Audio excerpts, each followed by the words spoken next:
Hi guys, welcome to this video on how to change your Mk1 Golf GTi fuel pump.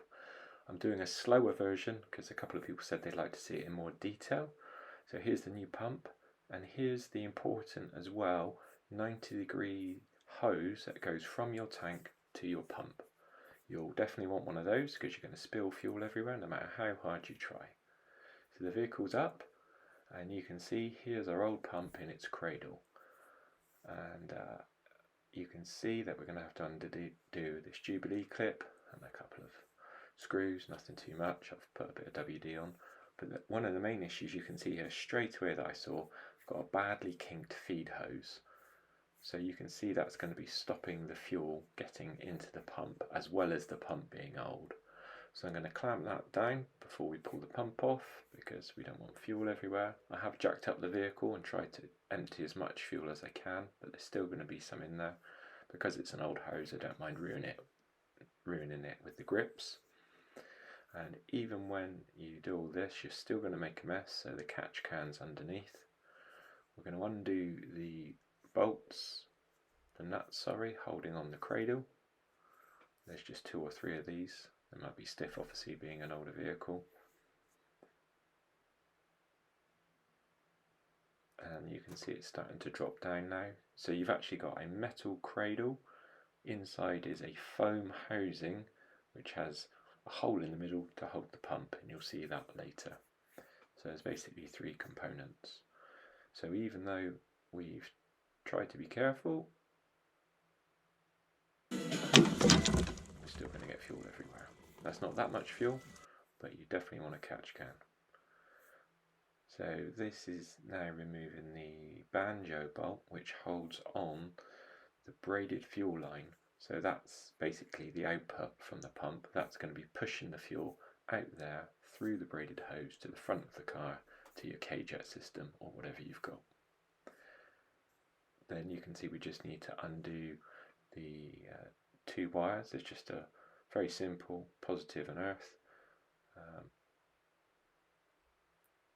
It might sound obvious, but put them back on the right way. When I did mine, I couldn't work out why things weren't working.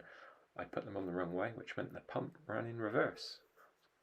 Obviously not good, because A, you're not going to get any fuel going forward to the engine, but also it can, on a dry pump, lead to damage, so just be careful on that.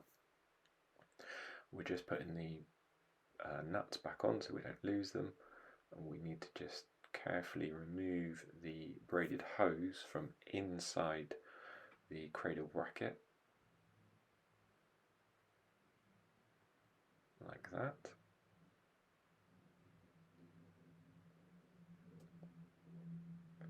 And you may find that some of the fittings are stiff if they've been there a long time, or they've been painted or coated, and they also can spin a bit, so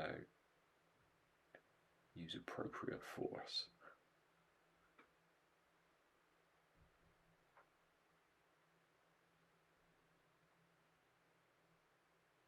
And then it's just a case of slowly manoeuvring the pump bracket over the fuel line. You might not have a braided fuel line, might be an older fashioned one. My one came with nicely upgraded fuel lines, which is a great thing to do. So the old pump is off the car. Using a very subtle technique there, we're going to undo the cradle. Now, as I say, the cradle is basically metal with some arms that go out and attach it to the body.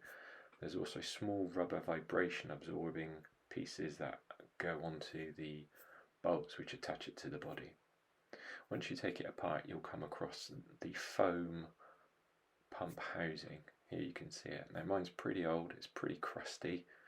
If I'd have played with it too much, it would have fallen apart, so I actually glued some bits of it back together, and then to be safe, I wrapped the whole thing in black gaffer tape just to keep it in one piece. You could buy a new one, obviously, but I didn't have one, so I just wanted to save what I had.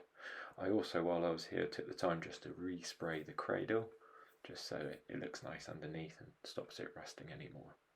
So we're just undoing the Jubilee clips to get off the old, very tired 90-degree feed hose. You definitely want to get one of these when you get a new fuel pump. They're about £18. You don't want to do this job and then find out that that hose is past its best. You might not even be able to see it because they do begin to separate inside, so it might look fine. So it's one of those jobs you always do it. The other thing to check while you're doing this job is the breather hose. Now this goes from the filler neck to the tank, and that can cause problems. It is a pressurized system, and you can see it's just touching to the top of the tank there. So you can test it isn't blocked with a very complicated technique, like that. And if you want to feel special, you can breathe in, but I wouldn't do that.